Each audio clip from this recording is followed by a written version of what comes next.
Naam, huhali gani?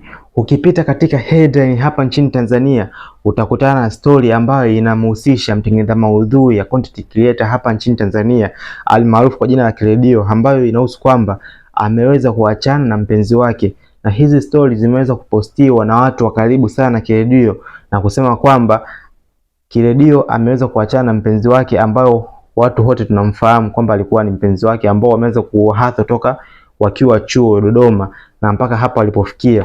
So hii headline imeweza kushika sana hatamu hapa nchini Tanzania. Kila mtu amekuwa na lake akizungumza kivyake kuhusiana na hii tukio la Kiredio kuweza kuacha na mpenzi wake. Wapo watu ambao wanamlaumu sana Kiredio kwamba yeye ndo kasababisha mpaka mahusiano yake yeye na mpenzi wake kuweza kuvunjika, kwa sababu alikuwa anamposti kwa siku, alikuwa anaweza kumposti zaidi ya mara 3 mara 4.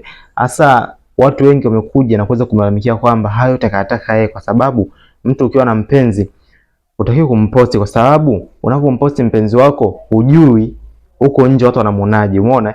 Alafu sasa isitoshe kuna vibopa hapa mjini, kuna watu wana hela, wakimwona mpenzi wako wanaweza kumchukua. Kwa hiyo hii ndio leo ambayo imeweza kutokea hapa nchini Tanzania.